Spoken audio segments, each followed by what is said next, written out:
Assalamualaikum warahmatullahi wabarakatuh.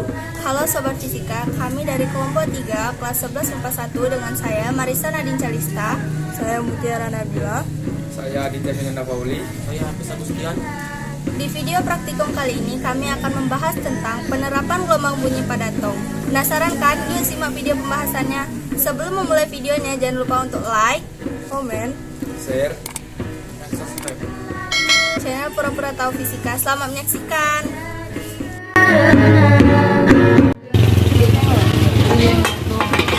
Ya, jatuh. Tapi kok kalian nggak bisa bunyi nyaring banget ya? Ya kan jatuh, jadi bunyi dong. Untuk bunyi itu apa sih? Bunyi adalah suatu energi mekanis dari suatu benda yang merambat dan bergetar melalui suatu media padat dengan padat dari suatu media yang dilewatinya. Oh jadi gitu ya, Din. Tapi hubungannya sama kaling apa? Kok Nah. bisa menghasilkan bunyi? Nah, penasaran kan? Yuk ikut aku bikin percobaan. Yuk.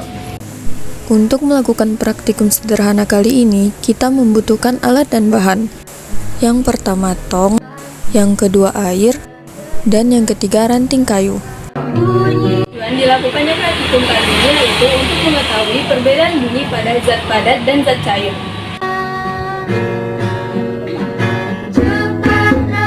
Langkah pertama, siapkan tong kosong dan ranting kayu. Lalu pukulkan ranting kayu pada tong kosong tersebut. Diameter tong adalah 40 cm.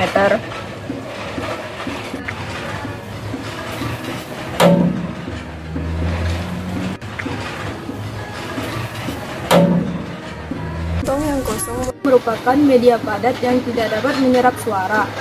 Jadi ketika kita memukul tong kosong, bunyi yang terdengar akan nyaring.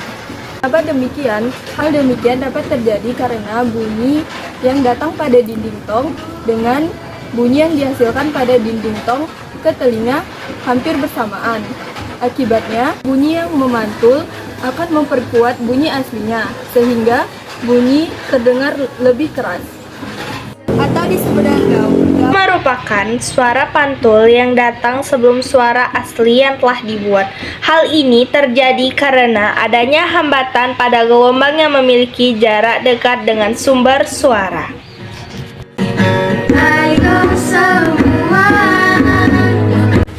Pada percobaan kedua, saya masih menggunakan tong dan ranting kayu. Namun pada percobaan kali ini, tong berisi oleh air yang penuh. Langkah pertama, siapkan alat yang diperlukan, lalu pukulkan ranting kayu pada tong yang berisi air tersebut.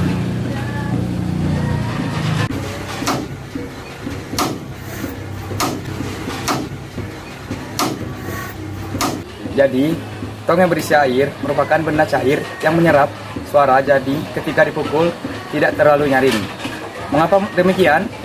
Hal demikian dapat terjadi karena adanya media cair yang terdapat pada benda atau tong, sehingga tidak ada ruang yang dapat merambat atau tidak dapat mengeluarkan atau menghasilkan bunyi yang nyaring.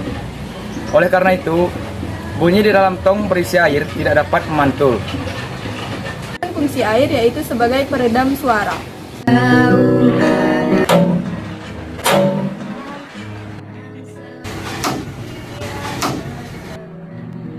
Jadi kesimpulan hasil praktikum kami adalah kedua benda itu bergetar sehingga menghasilkan bunyi. Bunyi pada benda padat terdengar lebih keras karena benda yang padat atau tong kosong adalah salah satu penerapan dari gaung. Gaung merupakan bunyi pantul yang bercampur dengan bunyi aslinya, dan benda padat merupakan media kosong, sehingga bunyi dalam benda padat dapat dipantulkan dan akan mengeluarkan suara yang keras. Oleh karena itu, bunyi akan terdengar nyaring. Sedangkan benda cair tidak nyaring karena benda cair memiliki media berupa air yang berfungsi sebagai peredam suara karena suara di dalam tong diserap dan tidak dapat dipantulkan sehingga terasa tenang. Oleh karena itu, benda padat atau tong kosong bunyi yang dihasilkan lebih nyaring dan keras daripada benda cair atau tong yang berisi air. Itulah penjelasan praktikum dari kami tentang penjelasan gelombang bunyi pada tong. Jangan lupa untuk like, komen, Share. Dan subscribe channel Pura-Pura Tahu Fisika.